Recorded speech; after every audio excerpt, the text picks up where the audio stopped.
안녕하세요. 저는 올해 68세 된 김종수라고 합니다. 미국에서 42년을 살다가 작년에 한국으로 돌아온 지 이제 1년 하고도 반이 지났네요. 오늘 이렇게 사연을 보내는 이유는 제가 지금까지 살면서 가장 큰 후회를 하고 있기 때문입니다. 아니, 후회라는 말로는 부족할 것 같아요. 절망에 가까운 마음이랄까요? 많은 분들이 제 이야기를 들으면 이해할 수 없다고 하실 겁니다. 미국 시민권까지 받았는데 왜 포기하고 한국에 왔느냐, 노후는 미국에서 보내는 게 좋지 않느냐, 이런 말씀들을 하시거든요. 하지만 제가 오늘 여러분께 말씀드리고 싶은 건 인생에서 가장 중요한 건 돈도 아니고 안전한 노후도 아니라는 겁니다. 저는 그것보다 훨씬 소중한 걸 잃었어요. 그리고 그게 뭔지 깨달았을 때는 이미 너무 늦었습니다. 1981년 제가 26세 되던 해에 미국으로 떠났습니다. 당시 한국은 지금과는 완전히 다른 나라였어요. 전두환 정권 아래 경제는 어려웠고 젊은이들에게는 희망이 보이지 않던 시절이었죠. 형이 먼저 미국에 가서 자리를 잡고 있었고 저를 초청해 줬습니다. 가족들은 모두 반대했어요. 특히 어머니께서는 며칠 동안 밥도 드시지 않으셨습니다. 아들아, 엄마가 죽기 전에는 한국에 있어라. 미국이 뭐가 좋다고 그렇게 멀리 가려고 하느냐. 어머니의 그 말씀이 지금도 귀에 선합니다. 하지만 그때 저는 젊었고 세상에 대한 욕심도 많았어요. 미국에서 성공해서 부모님께 효도하겠다는 생각뿐이었습니다. 어머니, 몇 년만 있다가 돈 좀 벌어서 금위환 향하겠습니다. 그때까지만 기다려주세요. 그렇게 말씀드리고 김포공항을 떠났어요. 어머니가 울고 계시는 모습이 마지막이었습니다. LA에 도착해서 처음 몇 년은 정말 힘들었어요. 영어도 서툴렀고 형이 운영하던 작은 슈퍼마켓에서 새벽부터 밤늦게까지 일했습니다. 손님들이 제 영어 발음을 못 알아들어서 답답해할 때면 왜 여기 왔나 싶기도 했어요. 하지만 포기하지 않았습니다. 밤에는 커뮤니티 칼리지에서 영어를 배우고 주말에는 다른 한인 가게에서 아르바이트를 했어요. 한국에서 온 편지가 유일한 위로였습니다. 어머니께서는 한 달에 한 번씩 편지를 보내셨어요. 아들아, 건강하게 지내고 있느냐? 엄마는 내가 보고 싶어서 매일 울고 있다. 하지만 내가 성공할 때까지 참고 기다리마. 그 편지를 받으면 눈물이 나서 한참을 울었습니다. 그러면서도 마음속으로는 생각했어요. 조금만 더 참자. 성공해서 어머니를 미국으로 모셔오자. 1985년 저는 형과 함께 더 큰 슈퍼마켓을 인수했습니다. LA 한인타운에서 조금 떨어진 곳이었지만 지역 사정을 잘 파악하고 성실하게 운영했더니 손님들이 늘어났어요. 특히 멕시코계 주민들이 많은 지역이었는데 그들이 좋아하는 상품들을 들여놓고 스페인어도 조금씩 배웠습니다. 그해 가을 한국에서 급히 전화가 왔어요. 어머니께서 갑자기 쓰러지셨다는 소식이었습니다. 뇌출혈이었어요. 바로 한국으로 달려갔습니다. 3년 만에 본 어머니는 많이 늙어 계셨어요. 의식은 있으셨지만 말씀을 제대로 하지 못하셨고 오른쪽 몸을 움직이기 어려워하셨습니다. 어머니, 제가 왔어요. 종수예요. 어머니께서 제 손을 잡으시면서 눈물을 흘리셨어요. 말은 하지 못하셨지만 그 눈빛으로 모든 걸 말씀하시는 것 같았습니다. 2달 동안 어머니를 돌보면서 한국에 있었어요. 그동안 미국의 가게는 형이 혼자 운영했습니다. 어머니 상태가 조금 나아지시자 주변에서는 어머니를 미국으로 모시고 가라고 했어요. 하지만 어머니께서는 완강히 거부하셨습니다. 여기가 내 고향이다. 나는 여기서 죽을 거다. 결국 어머니를 한국에 두고 미국으로 돌아갔어요. 그때도 생각했습니다. 조금만 더 열심히 해서 자주 왔다 갔다 할 수 있을 만큼 여유를 만들자. 1987년 저는 같은 교회에 다니던 은숙 씨와 결혼했습니다. 부산에서 간호사로 일하다가 미국으로 온 분이었어요. 결혼식은 LA 한인교회에서 조촐하게 올렸습니다. 어머니께서 결혼식에 참석하지 못하신 게 가장 아쉬웠어요. 몸이 불편하시기도 했지만 항공료도 만만치 않았거든요. 대신 한국에서 형님과 누나가 대신 축의금을 보내주셨습니다. 신혼생활은 행복했어요. 아내도 영어를 잘했고 병원에서 간호사로 일하면서 가게에 보탬이 되었습니다. 저희는 더 큰 꿈을 꾸기 시작했어요. 1989년 첫째 딸 미나가 태어났습니다. 1991년에는 둘째 아들 제임스가 태어났고요. 아이들이 생기니까 정말 미국에서 살아야겠다는 생각이 들었어요. 아이들 교육을 생각하면 미국이 훨씬 좋았거든요. 그 즈음 한국에서 또 슬픈 소식이 왔습니다. 1990년 어머니께서 돌아가셨다는 연락이었어요. 그때 저는 가게 확장 때문에 은행 융자를 받는 중이었습니다. 임신 중이던 아내와 어린 딸을 두고 한국에 갈 수가 없었어요. 형이 모든 장례를 치러 주었지만 제가 어머니의 마지막을 지키지 못했다는 죄책감은 평생 남았습니다. 어머니, 죄송합니다. 아들이 효도도 제대로 못하고 전화기 너머로 통곡했던 기억이 납니다. 아내가 옆에서 위로해줬지만 그 마음의 구멍은 메울 수가 없었어요. 1992년 LA 폭동이 일어났을 때 저희 가게도 큰 피해를 입었습니다. 건물 일부가 불타고 상품들이 약탈당했어요. 하지만 보험금과 정부 지원금 그리고 한인 커뮤니티의 도움으로 다시 일어설 수 있었습니다.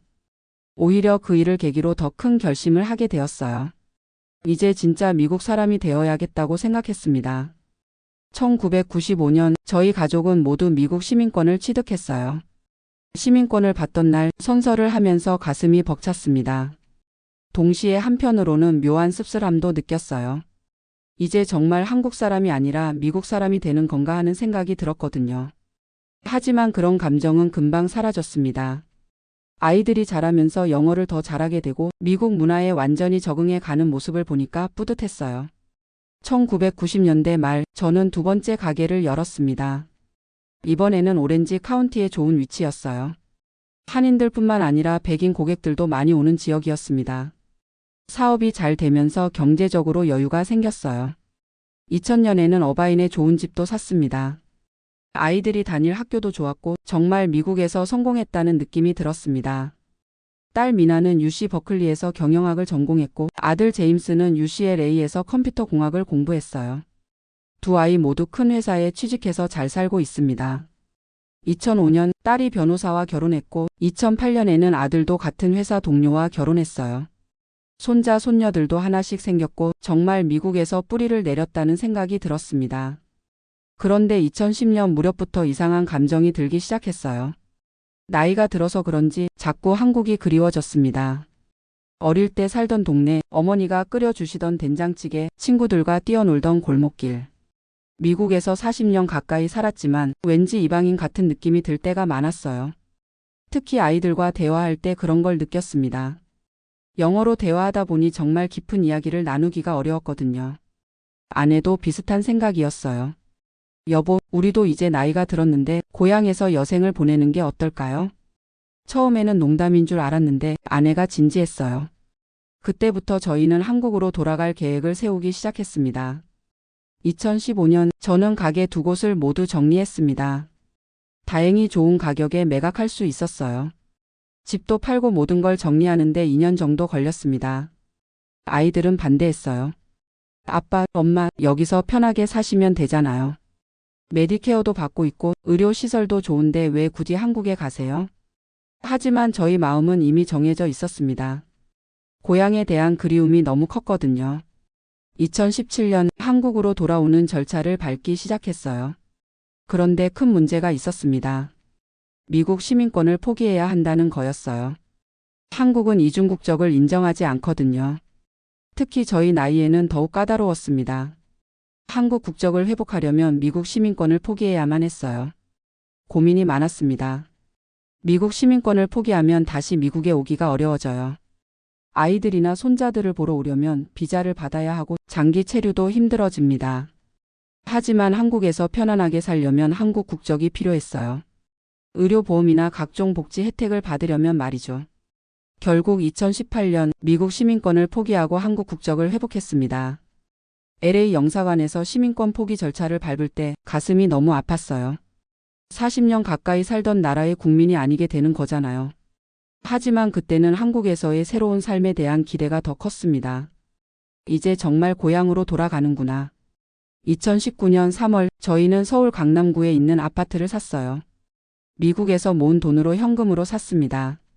새 아파트에 좋은 가구들도 들여놓고 정말 새로운 인생을 시작한다는 기분이었어요.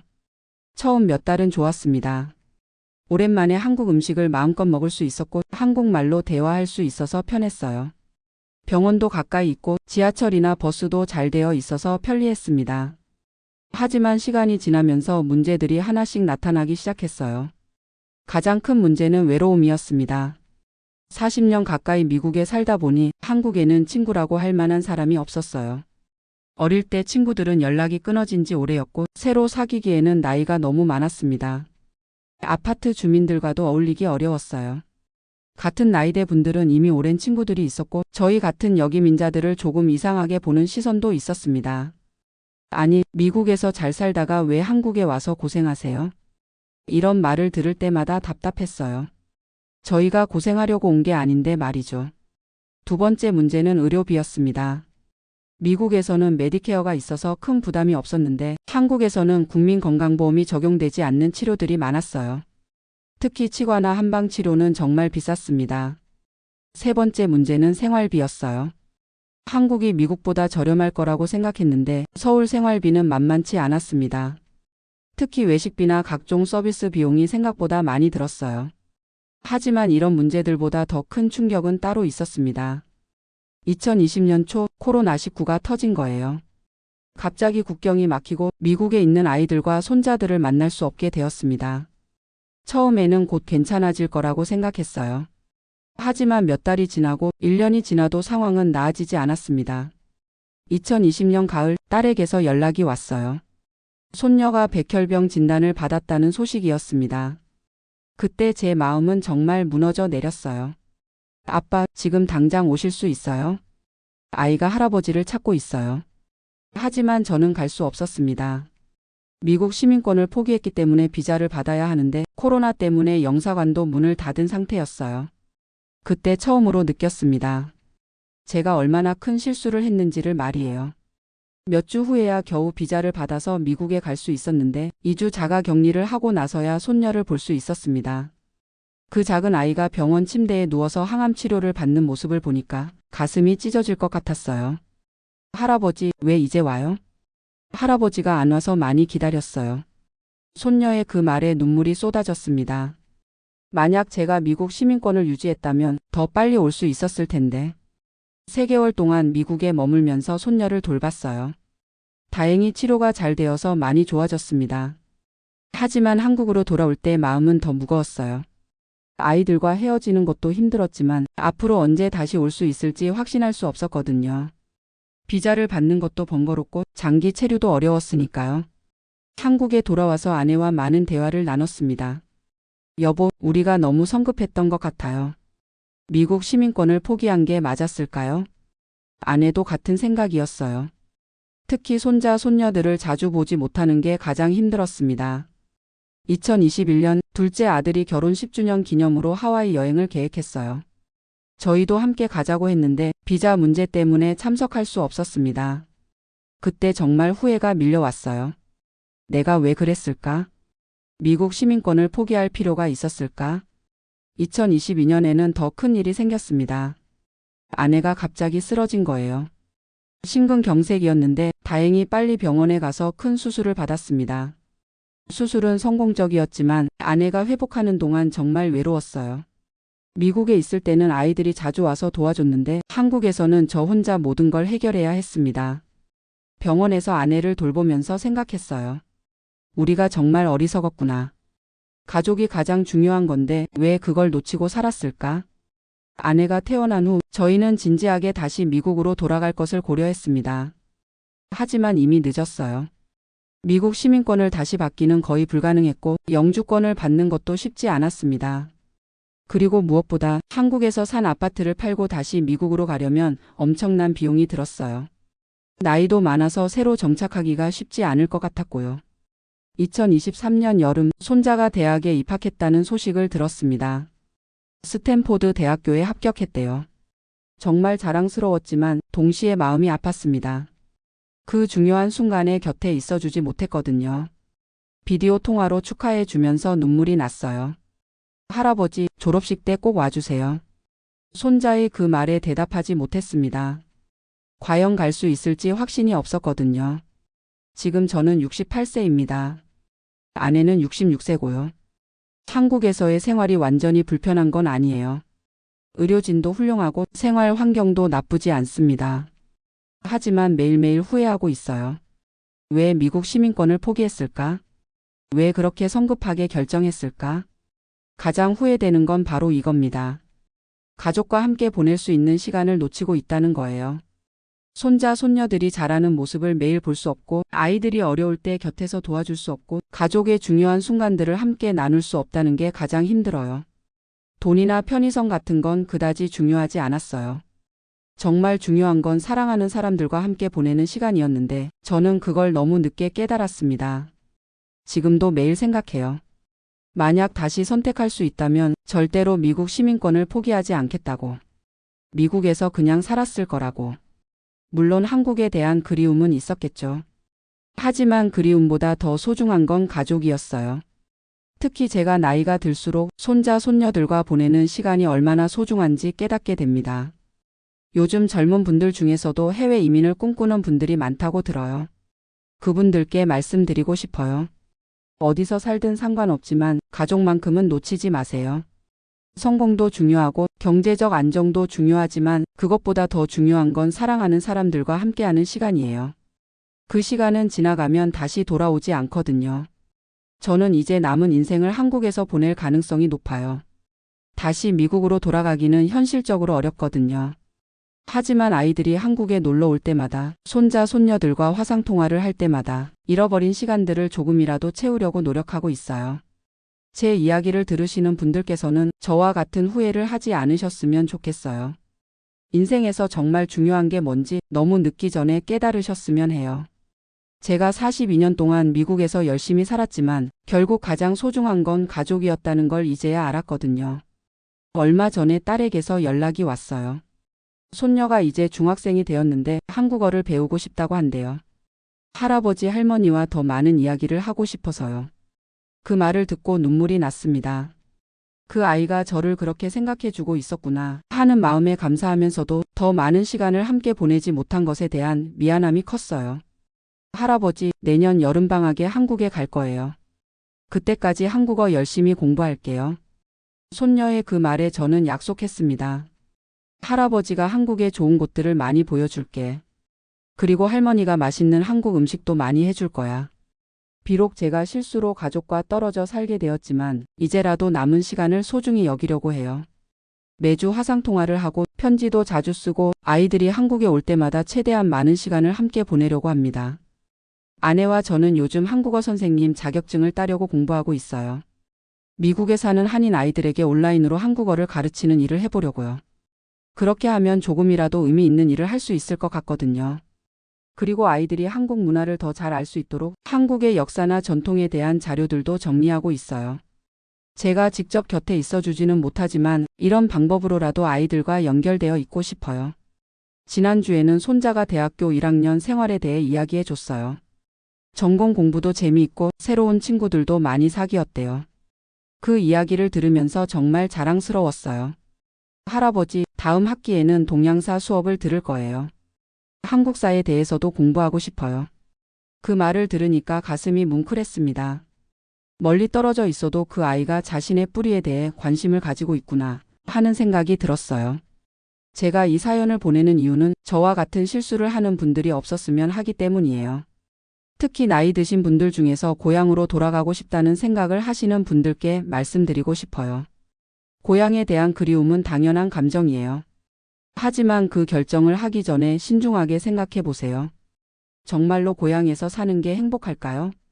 아니면 가족과 함께 있는 게 더 행복할까요? 저는 이제야 깨달았어요. 고향은 장소가 아니라 사람이라는 걸 말이에요. 사랑하는 사람들이 있는 곳이 진짜 고향이라는 걸요. 물론 모든 분이 저와 같은 상황은 아닐 거예요. 어떤 분들은 정말로 한국에서 더 행복하게 사실 수도 있을 거고요. 하지만 결정하기 전에 충분히 생각해 보시기 바라요. 특히 시민권을 포기하는 일만큼은 정말 신중하게 하세요. 한번 포기하면 되돌리기가 거의 불가능하거든요. 저는 이제 68세예요. 남은 인생이 얼마나 될지 모르겠지만 후회하며 보내고 싶지는 않아요. 비록 실수를 했지만 이제라도 최선을 다해서 가족들과의 관계를 회복하려고 노력하고 있어요. 다음 달에는 아들이 한국에 출장을 온대요. 일주일 정도 머물 예정인데 정말 오랜만에 함께 시간을 보낼 수 있을 것 같아서 기대돼요. 아내와 함께 맛있는 음식들을 준비하고 아들이 좋아하는 곳들을 함께 다닐 계획이에요. 그리고 내년에는 정말로 손녀가 한국에 올 예정이에요. 벌써부터 어디를 데리고 갈지, 뭘 해줄지 계획을 세우고 있답니다. 경복궁도 가고 제주도 여행도 하고 한국의 아름다운 곳들을 많이 보여주고 싶어요. 무엇보다 그 아이에게 할아버지의 사랑을 충분히 전해주고 싶어요. 비록 멀리 떨어져 살고 있지만 할아버지가 얼마나 사랑하고 있는지 알려주고 싶거든요. 이 사연을 듣고 계시는 분들 중에서도 가족과 떨어져 살고 계신 분들이 있을 거예요. 그분들께 말씀드리고 싶어요. 시간이 지나면 후회할 일들을 미리 생각해 보시라고요. 지금 당장은 일이 바쁘고 생활에 쫓겨서 가족과 시간을 보내기 어려울 수도 있어요. 하지만 그 시간들이 정말 소중하다는 걸 잊지 마세요. 특히 부모님이 살아 계신 분들은 자주 안부라도 여쭤보세요. 저는 어머니께 효도다운 효도를 해드리지 못했다는 후회가 평생 남았거든요. 그리고 자녀가 있으신 분들은 아이들과 더 많은 시간을 보내세요. 아이들이 자라는 모습을 지켜보는 것만큼 소중한 일은 없어요. 제가 지금 가장 후회하는 건 손자, 손녀들이 어릴 때 더 많이 함께 놀아주지 못한 거예요. 그때는 일이 바빠서 사업이 중요해서 그랬는데 지금 생각해 보니까 그런 시간들이 훨씬 더 소중했어요. 마지막으로 이 사연을 듣고 계시는 모든 분들께 부탁드려요. 인생에서 정말 중요한 게 뭔지 한 번 더 생각해 보시라고요. 성공도 중요하고 돈도 중요하고 명예도 중요하지만 그 모든 것보다 중요한 건 사랑하는 사람들과 함께하는 시간이에요. 저는 그걸 너무 늦게 깨달았어요. 여러분은 저보다 일찍 깨달으시기를 바라요. 그리고 만약 저와 비슷한 상황에 계신 분들이 있다면 포기하지 마세요. 비록 실수를 했더라도 지금부터라도 최선을 다하면 돼요. 가족들과의 관계는 언제든지 회복할 수 있어요. 진심으로 사랑한다는 마음을 전한다면 거리는 문제가 되지 않을 거예요. 저도 앞으로 남은 시간 동안 가족들에게 사랑을 표현하는 일을 멈추지 않을 거예요. 비록 같은 곳에 살지는 못하지만 마음만은 항상 함께 있을 거라고 믿어요. 오늘 이렇게 긴 이야기를 들어주셔서 감사합니다. 제 실수담이 누군가에게는 도움이 되었기를 바라요. 그리고 모든 분들이 저보다는 현명한 선택을 하시기를 진심으로 바랍니다. 인생은 한 번뿐이니까요. 후회 없이 사시기 바라요. 감사합니다.